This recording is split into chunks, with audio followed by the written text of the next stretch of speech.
আগামী 2-3 দিন পর তারা রাস্তাঘাটে কনসার্ট করবে, নাচবে, পিকনিক করবে, হইহুল্লা করবে, পশ্চিমাদের সাথে তালে তাল মিলিয়ে বলবে যে 31st night happy new year. তারা আগামী 2-3 দিন পরেই করবে। কিন্তু আজকে আরবি মাসের কয় তারিখ বলতে পারবে না।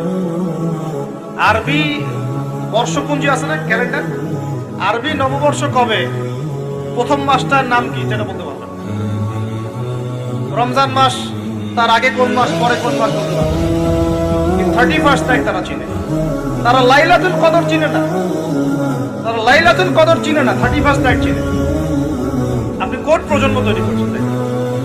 এখানে প্রসঙ্গ যেহেতু এসেই গেল, বলে দেই এই কথাটা, পরে বলে যাব যে খ্রিস্টপূর্ব প্রায় 46 সালের দিকে এক ব্যক্তি ছিল, তার নাম ছিল জুলিয়াস সিজার। কি নাম? Julius caesar.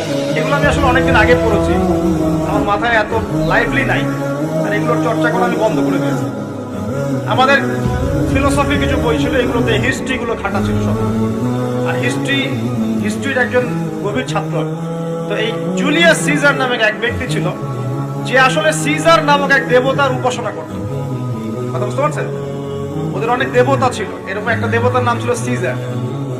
ওর নামে সে নামকরণ রেখেছে জুলিয়াস সিজার। এই নক্ষত্র পূজারী ছিল, তারা পূজা করত। কথা বুঝতে পারছেন? তারার পূজা যে করে সে কি তাওহীদপন্থী না মুশরিক? বলেন, সে কি ইমানদার না কাফের, কোনটা? এখন সে একটা ক্যালেন্ডার ফর্ম করেছিল, এর নাম হলো এই গ্রেগরিয়ান ক্যালেন্ডার বলে। এখানে প্রথম বর্ষ যেটা, এই প্রথম বর্ষতে উৎসব পালন করা শুরু করেছে এই জুলিয়াস সিজার নামক এই ব্যক্তি প্রথম, এবং সে সমাজ এটা চালু করে দিয়েছে। এরপরে আরো পরে প্রায় খ্রিস্টের জন্মের 800 বছরের দিকে পারস্যের এক সম্রাট ছিল, তার নাম ছিল মনে হয় জামশিদ। জামশেদ না, জামশিদ। তো এই ব্যক্তি একজন সম্রাট ছিলেন। তো সে আবার এরকম বর্ষ বরণের জন্য একটা মানে উৎসবের আয়োজন করে, তার নাম দিয়েছিল নওরোজ। কি নাম দিয়েছে? নওরোজ, মানে বর্ষ বরণ উৎসব।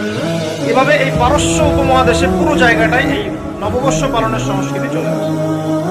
এগুলো হতে হতে হতে আজকে যে দেখছেন আপনি 31st নাইট, এই যে গ্রেগরিয়ান ক্যালেন্ডার, যেটা মানে পশ্চিমারা সারা বিশ্ব শাসন করেছে না, যখন ব্রিটেন সারা বিশ্বকে শাসন করছিল, আমাদের এখানে আমাদের দখল ছিল না।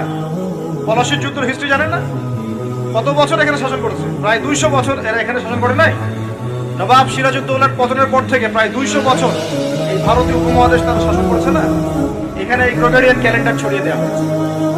এখন আমরা এই যে 31st নাইটের উৎসবটা পালন করছি।